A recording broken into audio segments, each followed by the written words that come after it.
الحمد لله رب العالمين والصلاة والسلام على سيد الأنبياء والمرسلين وعلى آله وأصحابه أجمعين. أما بعد فقد قال الله تبارك وتعالى في القرآن المجيد والفرقان الحميد: أعوذ بالله من الشيطان الرجيم بسم الله الرحمن الرحيم. لا يكلف الله نفسا إلا وسعها لها ما كسبت وعليها ما اكتسبت. صدق الله مولانا العظيم. وعن أبي هريرة رضي الله تعالى عنه قال: قال رسول الله صلى الله عليه وسلم: حجبت النار بالشهوات وحجبت الجنة بالمكاره. وقال عليه الصلاة والسلام: من أعان على خصومة بظلم أو يعين على ظلم لم يزل في سخط الله حتى ينزع، أو كما قال عليه الصلاة والسلام. میرے محترم بزرگوں اور دوستوں،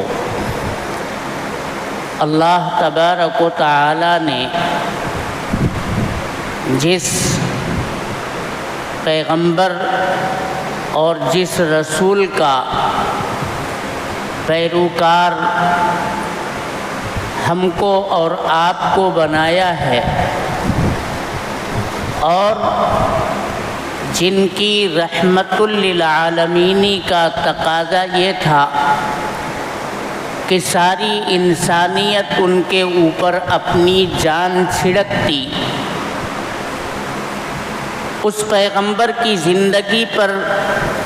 جب ہم اور آپ غور کرتے ہیں تو یہ پتہ چلتا ہے کہ آپ علیہ الصلاۃ والسلام کی زندگی صبر، استقامت، جہد مسلسل اور انسانی زندگی کو بنانے اور سنوارنے کے لیے انتھک کوشش اور محنت کا ایک مرقع اور شاہکار نظر آتی ہے. جناب محمد الرسول اللہ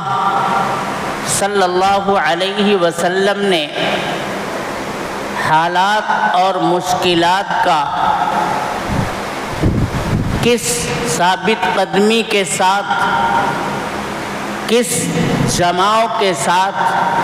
اور کس استقامت کے ساتھ کیا، اور مصائب و مشکلات کو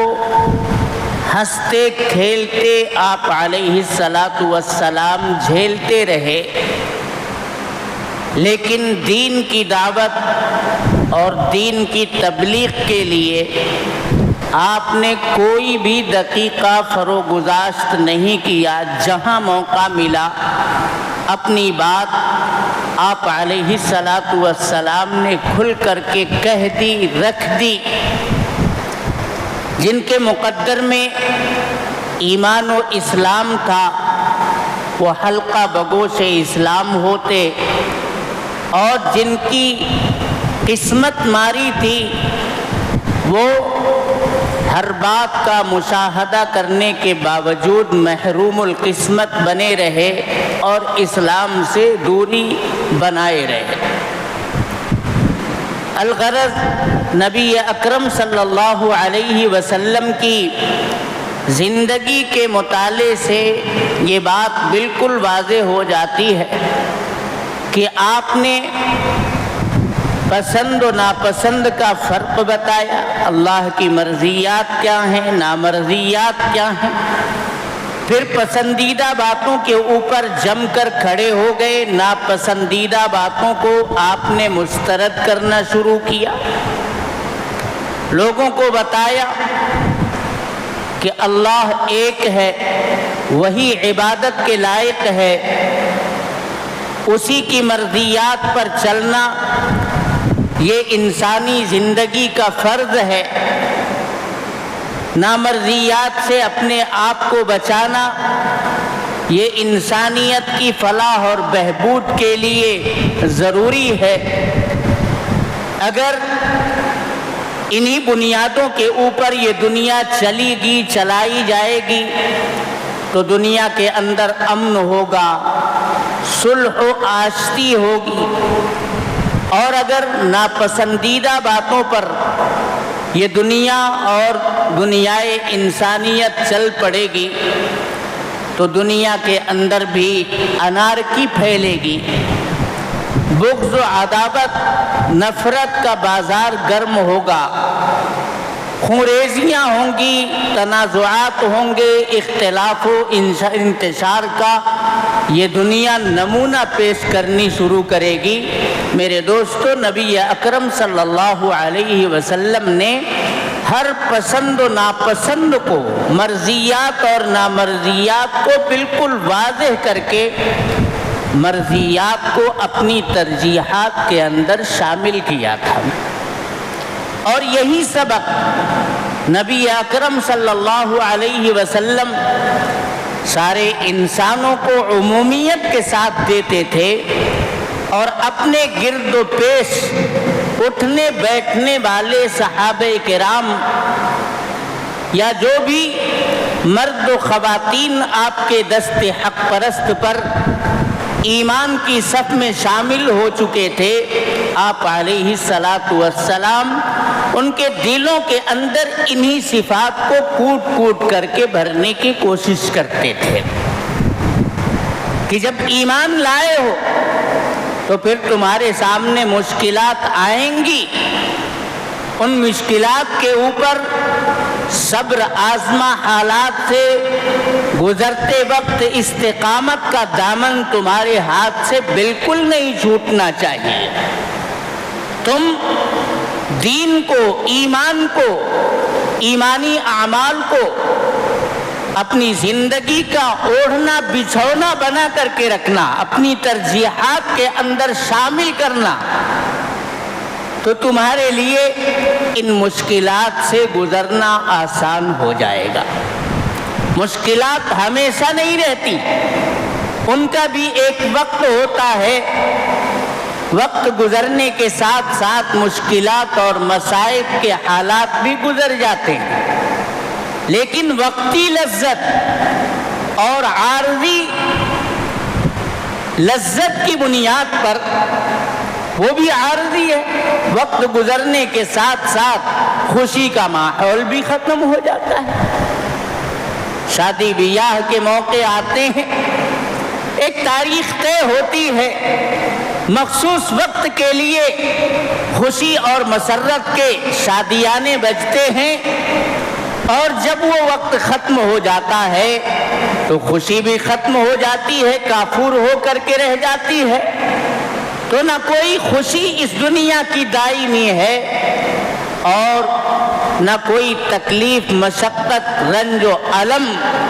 ہمیشہ اس دنیا کے اندر باقی رہنے والا ہے۔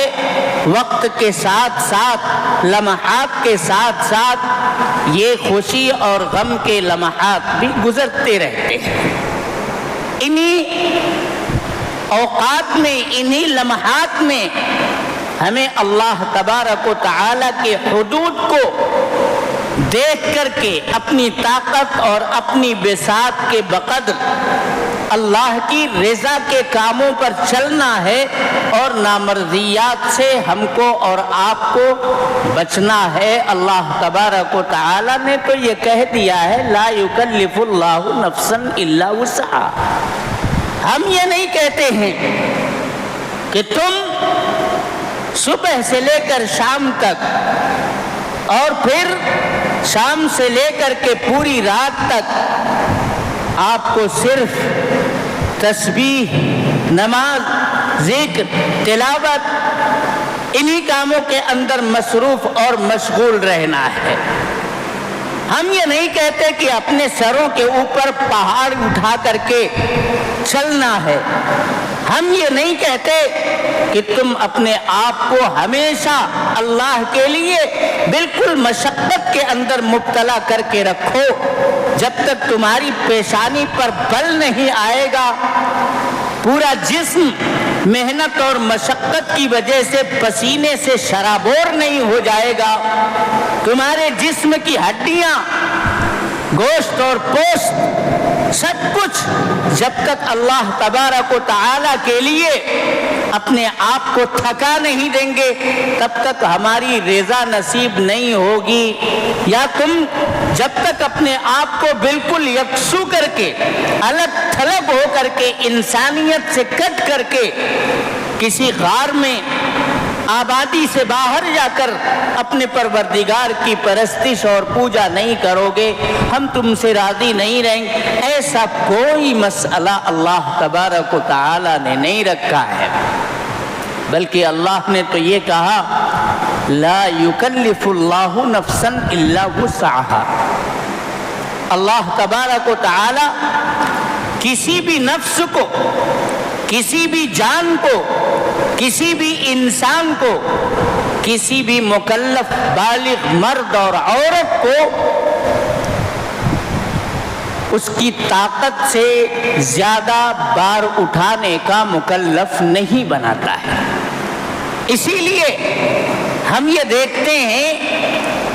کہ ایک تندرست اور توانا جسے قیام کی، رکوع کی، سجود کی قدرت حاصل ہے، وہ قیام،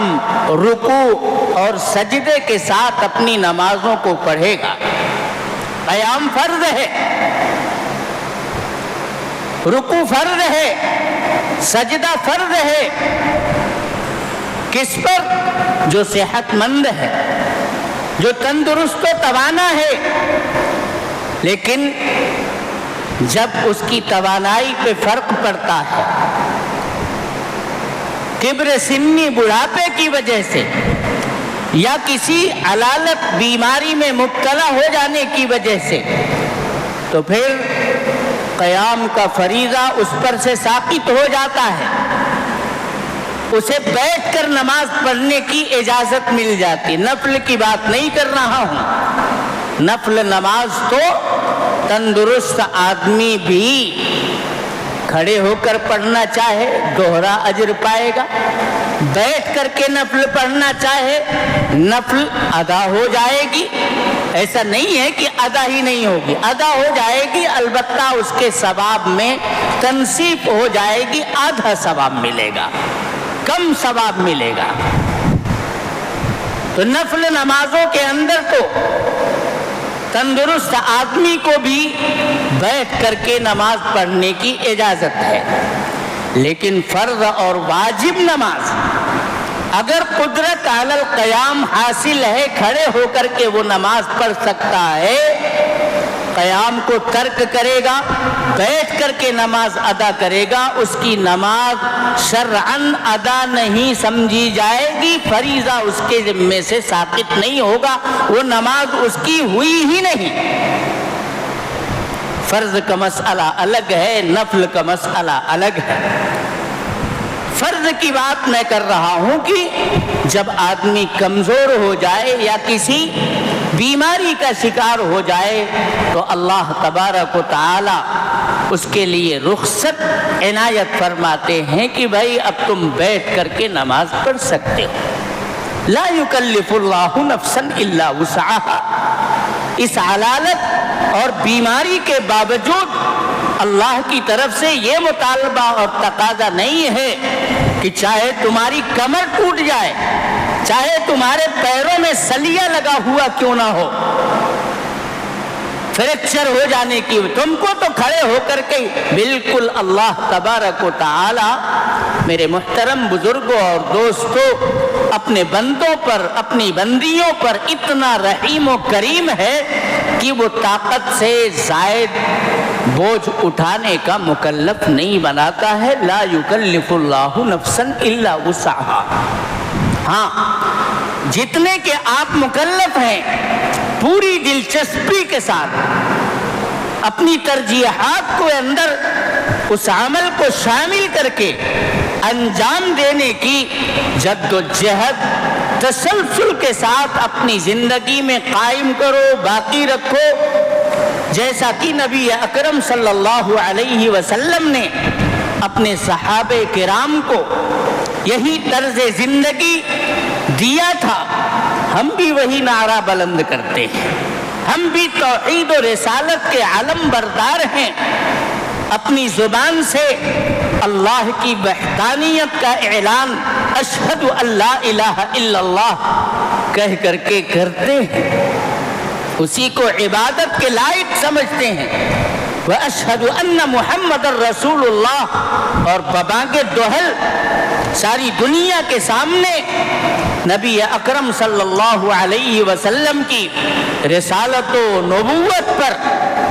ہم اعتماد کا اظہار و اعلان کرتے ہیں، اپنے دل سے اس کی تصدیق کرتے ہیں، گویا توحید و رسالت سے ہم کو پیار ہے۔ اور جب توحید و رسالت سے ہم کو پیار ہے تو توحید و رسالت پر ایمان لانے کے نتیجے میں جو اعمال، جو فرائض، جو ارکان ہمیں بتائے گئے، خود بخود میرے دوستو ان ساری باتوں کے اوپر ہم نے اعتماد کیا ہے اور انہیں برتنے کا گویا ہم نے اعلان کر دیا ہے۔ فرق کہاں سے آیا؟ قرآن وہی، کلمہ وہی، پیغمبر وہی، تعلیمات وہی، لیکن وہ زمانے میں معزز تھے مسلمان ہو کر اور ہم خوار ہوئے تاریک قرآن ہو کر۔ جب انہوں نے دین کو اور دین کی باتوں کو اپنی زندگی کا اوڑھنا بچھونا بنایا اور دین کی دعوت اور دین کی تبلیغ کو، احیاء اسلام کو اپنی زندگی کی ترجیحات کے اندر شامل کیا تو میرے دوستو دین کے سامنے بڑی سے بڑی قربانی دینا ان کے لیے آسان ہو گیا۔ ایک طرف مال ہے، ایک طرف تجارت ہے، ایک طرف دوستوں کی محفل ہے، اور ایک طرف اللہ کا منادی اللہ اکبر کی صدا بلند کر رہا ہے۔ اگر نماز سے ہم کو الفت ہے، پیار ہے، ہم نے ترجیحی طور پر اپنی زندگی کے اندر نماز کو داخل اور شامل کیا ہے، تو گرم اور نرم بستر کو چھوڑ کر کے مسجد کا رخ کرنا، نماز کے لیے، اللہ کی عبادت اور بندگی کے لیے اپنے آپ کو کھڑا کرنا، یہ کوئی مشکل کام نہیں ہے، یہ کوئی اتنا بڑا بوجھ نہیں ہے کہ انسان اس کو انجام دینے سے قاصر اور عاجز ہے۔ بس ایک طرف نیند ہے، نرم و گرم و بستر ہے، اور ایک طرف اللہ تبارک و تعالی کی یاد میں اپنے آپ کو سرمست رکھنا ہے۔ اب ترجیحی طور پر ہم کس بات کو اپنی زندگی میں شامل کرتے ہیں، یہ فرق میرے محترم بزرگوں اور دوستوں اس وقت ہمیں پہچاننا ہے۔ ہمارے دوستوں کی محفل ہے جو بالکل قہقہہ زار بنی ہوئی ہے، چائے اور سگریٹ نوشی میں احباب مبتلا ہیں، ادھر ادھر کی گپ شپ ہو رہی ہے، دلچسپی اب یہاں دیکھنی ہے کہ نماز کے ساتھ ہے کہ ہمیں اپنے دوستوں کی محفل کے ساتھ ہے۔ دکان ہے، کاروبار ہے، تجارت ہے، ملازمت ہے، ایک طرف دنیا کی یہ باتیں ہیں اور دوسری طرف نماز ہے۔ ہمیں یہ فیصلہ کرنا ہے کہ ترجیح کس کو دینی ہے، دلچسپی ہمارے اندر کس بات کی طرف پیدا ہو رہی ہے۔ یہ میرے دوستو آزمائش کا وقت ہوتا ہے، ابتلا کا وقت ہوتا ہے، امتحان کا وقت ہوتا ہے۔ صحابہ کرام رضوان اللہ تعالی علیہم اجمعین کو اللہ تبارک و تعالی نے جانچا تھا، پرکھا تھا۔ سیدنا بلال حبشی، خباب ابن الارت، حضرت سمیہ، عمار ابن یاسر، ان صحابہ اور صحابیات کے واقعات کو پڑھیے. ایمان کی دولت آ جانے کے بعد ظلم و ستم کے پہاڑ توڑے گئے ان کے اوپر. اس کے باوجود بھی جب ترجیحی طور پر ایمان کو اپنی زندگی کا مقصد بنا لیا گیا اور دین پر مر مٹنے کا جذبہ اپنے دل کے اندر پیدا کر لیا گیا تو میرے دوستو پرچے کھا لیا, تلواروں کی زد پر کھڑے ہو گئے, گرم ریتوں پر پتھر سینے پر رکھ کر کے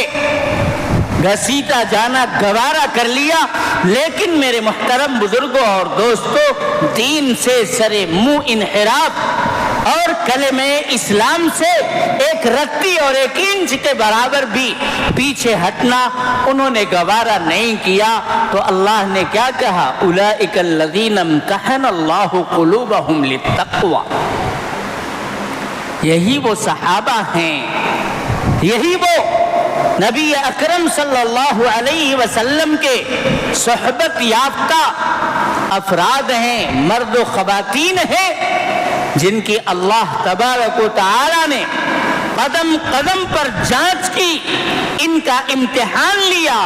مشقتوں میں مبتلا کر کے ان کی آزمائش کی اور انہیں بالکل کھڑا پایا. اولئک الذین امتحن اللہ قلوبہم للتقوی. خوف خدا کو ترجیح دے کر کے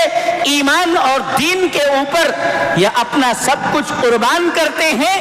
یا دنیا کے لہو و لعب اور عارضی تماشوں کے اندر, عارضی لذتوں, شہوات اور مرغوبات کے اندر مبتلا رہ کر کے یہ دین کو پس پشت ڈال دیتے ہیں. اللہ نے ان کی جانچ کی,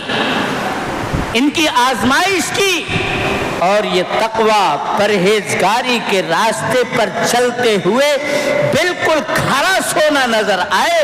اولئک الذین امتحن اللہ قلوبہم للتقوی لہم مغفرۃ واجر عظیم. پھر اللہ نے انہیں بشارت سنائی کہ تم دنیا کے اندر اگر چاہتے تو تم بھی مرغوبات دنیا میں, لذات دنیا میں, خواہشات نفس میں مبتلا رہ کر کے اپنی زندگی گزار سکتے تھے. تم کو کوئی تکلیف نہ ہوتی, تم کو دنیا کے لوگ بالکل نہ ستاتے. تم نے کلمہ اسلام سے انحراف کو قبول کر لیا ہوتا تو لوگ تمہیں سروں کے اوپر بٹھا لیتے, لیکن نہیں. اللہ کی طاقت, اس کی عظمت اور اس کی برتری کو اپنے دل کے اندر جب سے بٹھایا, تقوی اور پرہیزگاری کو اپنی زندگی کا مقصد بنا لیا, اور پھر اسی کے اوپر چل کر کے تم دنیا کے اندر سے آئے ہو. آج میری مغفرت تمہارا استقبال کر رہی ہے, اجر عظیم تمہارے قدم چومنے کے لیے ہاتھ جوڑ کر کے کھڑے ہیں. آؤ, جنت میں تمہارا استقبال ہے. جنت کی نعمتیں اور جنت کی بہاریں یہ تمہارے لیے بالکل ہم نے آزادی کے ساتھ استعمال کرنے کی اجازت دے رکھی ہے. میرے محترم بزرگوں اور دوستوں, یہ فرق تھا جس فرق کی بنیاد پر وہ معزز تھے. اور ہم شما کا کیا معاملہ ہے؟ ہم بھی وہی کلمہ پڑھتے ہیں, اسی قرآن کی آیات کی تلاوت کرتے ہیں, ہم بھی سنت و شریعت پر عمل کرنے کے دعوے دار ہیں, لیکن ہماری دلچسپیاں بدلی بدلی نظر آتی ہیں. جو کام ہم آسانی کے ساتھ کر سکتے ہیں اسی کے مکلف ہیں. البتہ ہمیں اپنی ترجیحات اور دلچسپی میں کن باتوں کو پکڑنا ہے اور کن باتوں کو چھوڑنا ہے. ہم جب یہ مرحلہ آتا ہے تو وہاں چوک کر جاتے ہیں. ہم سے میرے دوستوں کوتاہی سرزد ہو جاتی ہے, تو پھر اعزاز کیسا, اکرام کیسا, پھر کھاؤ دھکے, ہو جاؤ مبتلا, پستیوں کے شکار بن کر کے زندگی گزارو. اللہ تبارک و تعالی ہم سب کے اوپر رحم کا معاملہ فرمائے. ہم دین کو اور ایمان کو میرے دوستو اپنی نظروں کے سامنے رکھیں اور ہر وقت چاہے دن ہو یا رات ہو، مشکل حالات ہوں یا موافق حالات ہوں، ہر حال میں ہمیں ایمان کو اور اس کے دامن کو مضبوطی کے ساتھ تھام کر کے پکڑ کر کے رکھنا ہے۔ اور جب ایمانیات کی بات آ جائے، عبادات کی بات آ جائے، دینی معاشرت، دینی معاملات، دینی اخلاق پیش کرنے کی بات آ جائے تو ہم سے میرے محترم بزرگوں اور دوستوں کوئی چوک نہیں ہونی چاہیے۔ مکمل طور پر اللہ کا مطالبہ ہے، یا ایھا الذین آمنوا ادخلوا فی السلم کافہ۔ اسلام کا دائرہ ہم سے یہ مطالبہ نہیں کرتا کہ ایک پیر اندر رکھو اور ایک پیر باہر رکھو چل جائے گا، نہیں۔ اسلام کے دائرے میں اپنے سراپا کو لے جاؤ، داخل کر دو، پورے طور پر ایمان اور اسلام کے اندر داخل ہو جاؤ۔ نماز کا معاملہ، عبادات کا معاملہ ہو، عبادات کو بھی جس انداز پر للک کے ساتھ،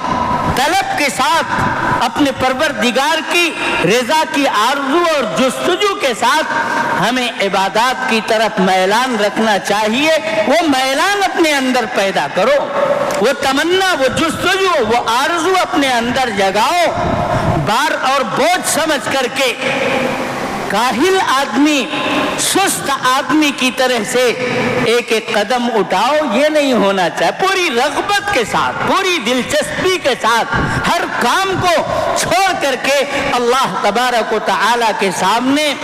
قیام، قعود، رکوع اور سجود، اس کی تسبیحات، اس کی تقدیرات بیان کرنے کے لیے تمہارے دل میں ایک جذبہ موزن ہونا چاہیے، اور ایک میرے دوستو خوشی اور مسرت محسوس ہونی چاہیے کہ اب تو وہ وقت آ گیا ہے کہ ہم چلیں گے اور اپنے پروردگار سے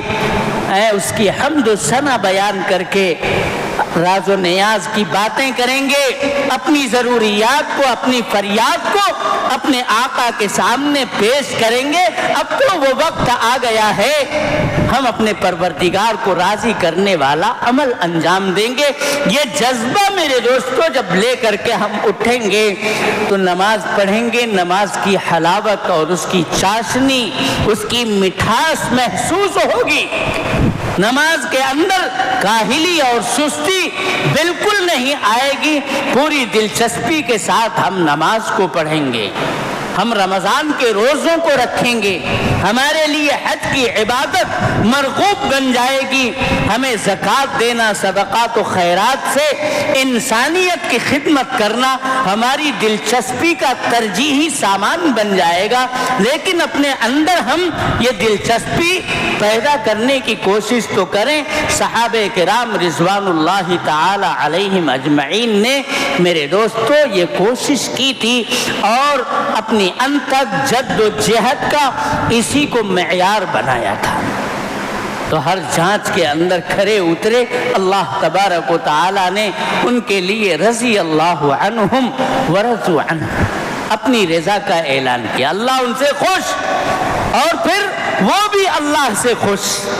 دونوں طرف سے مسرت اور خوشی۔ میرے محترم بزرگوں اور دوستوں، یہ کیسے حاصل ہوگی؟ یہ بات ہمیں اپنے اندر پیدا کرنے کی کوشش کرنی چاہیے۔ ہم تو یہ ہے کہ جہاں مال کی قربانی کا موقع آیا ہم مال کو ترجیح دیتے ہیں، عبادات کو، ایمان کو ترجیح نہیں دے پاتے، اپنی کھیل کود کی محفلوں سے باہر نہیں نکل پاتے، اپنے دوستوں کی مجلسوں سے الگ ہونا یہ ہمارے اوپر ایک بار اور بوجھ محسوس ہوتا ہے۔ میرے دوستو، آج تھوڑی سی قربانی دو، کل قیامت کے دن اللہ تبارک و تعالی کی نوازشات موسلا دھار بارش کی طرح سے برستی نظر آئیں گی۔ نبی اکرم صلی اللہ علیہ وسلم نے ارشاد فرمایا، حجبت النار بالشہوات، جہنم میں کودنا ہے تو اللہ کی نامرضیات کے جو پردے ہیں انہیں ایک ایک کر کے اٹھاتے جاؤ، جہنم کھل جائے گی، اس کے دہانے پر کھڑے ہو چھلانگ لگا دو گے، جہنم میں چلے جاؤ گے۔ نامرضیات کو جب اپنی زندگی کے اندر داخل کرو گے تو جہنم کے دہانے پر کھڑے ہو چھلانگ لگا کر کے جہنم میں پہنچ جاؤ۔ وَحُجِبَتِ الْجَنَّةُ بِالْمَكَارِهِ، اور اگر جنت کے طلبگار ہو تو جنت کے اوپر تو مشقتوں کے پردے پڑے ہوئے ہیں، ایک ایک مشقت اٹھاؤ گے ایک ایک پردہ ہٹتا جائے گا، تا آنکی مشقت اٹھاتے اٹھاتے تمام پردے ہٹ جائیں گے اور جنت کے 8 دروازے تمہارے لیے چوپٹ کھلے نظر آئیں گے، جس دروازے سے داخل ہونا چاہو داخل ہو جاؤ۔ میرے محترم بزرگوں اور دوستوں، اس دنیا کی زندگی میں ہمارے سامنے حالات آتے ہیں، ہمیں ان حالات کے اندر حق کو دیکھنا ہے، حق کس جانب میں ہے، اسی حق کی تلاش اور جستجو اور پھر اسی کا ہاتھ بٹانا، یہ ترجیحی طور پر ہماری زندگی کا حصہ ہونا چاہیے۔ پیغمبر علیہ الصلاۃ والسلام نے ارشاد فرمایا، من اعان علی خصومۃ بظلم او یعین علی ظلم لم یزل فی سخط اللہ حتی ینزع۔ جو بندہ کسی بھی ٹکراؤ، کسی بھی اختلاف، کسی بھی خصومت اور لڑائی جھگڑے کے موقع پر جان بوجھ کر کے ظلم کا ساتھ دیتا ہے اور ظلم کی اعانت اور مدد کرتا ہے، جانتا ہے کہ یہ ظالم ہے، جانتا ہے کہ مظلوم کون ہے، اس کے باوجود وہ ظالموں کی صف میں، گنہگاروں کی صف میں جا کر کے کھڑا ہوتا ہے اور ان کی تائید کے لیے اپنے ہاتھ کو بلند کرتا ہے، تو اللہ تعالی حضور فرماتے ہیں لم یزل فی سخط اللہ، وہ بندہ تو مسلسل اللہ تبارک و تعالی کی ناراضگی کے اندر مبتلا رہتا ہے، اس کا ہر لمحہ، اس کی ہر آن، اس کے شب و روز سب کچھ اللہ تبارک و تعالی کہتے ہیں، حضور فرماتے ہیں کہ اللہ کی ناراضگی میں گزر رہے ہیں، کب تک؟ حتی ینزع، جب تک کہ وہ توبہ کر کے ناحق کا، باطل کا اور طاغوت کا ساتھ نہ چھوڑ دے، بلکہ اگر اس کی طاقت اور بساط میں ہے تو اس ظلم کو اپنے ہاتھ سے، اپنی زبان سے دور کرنے کی کوشش کرے، اور اگر یہ نہیں کر سکتا ہے تو کم سے کم اپنے قلب سے، اپنی روح سے، اپنے دل سے اس کا انکار کرے،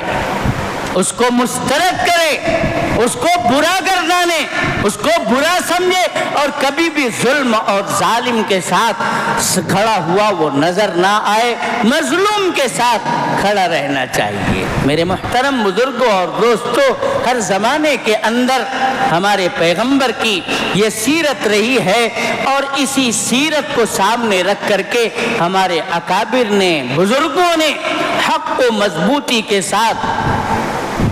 اپنایا، اسی کا ساتھ دیا، مظالم آئے، مشکلات کھڑی کی گئیں، مصائب کا سامنا کیا، لیکن حق سے روگردانی کر کے ظلم کے ساتھ سودا بازی کرتے ہوئے ہمارے اکابر کبھی نظر نہیں آئے ہیں۔ دنیا کی چند روزہ لذتیں یا عارضی زندگی گزرنی ہے، بہرحال گزر جائے گی، اگر قربانی اور مشکل دیتے ہوئے اللہ کے راستے میں گزر جاتی ہے تو میرے محترم بزرگوں اور دوستوں، یہ زندگی کارآمد کہی جائے گی، اور چند روزہ لذتوں کی وجہ سے ہم ظلم کا ساتھ دینے کے لیے آمادہ اور تیار ہو جائیں، یہ انسانیت کے بھی خلاف ہے، اور اسلام تو اس کی اجازت ہی نہیں دیتا ہے۔ اس لیے میرے دوستو، ہمیں اپنی ترجیحات کو بدلنا ہے، ہمیں اپنی دلچسپیوں کو تبدیل کرنا ہے، ہمیں یہ فرق کرنا ہے حق کیا ہے، باطل کیا ہے، اللہ کی رضا کہاں نصیب ہوگی، اور کس راستے پر چل کر کے ہم نامرضیات میں مبتلا ہو جائیں گے۔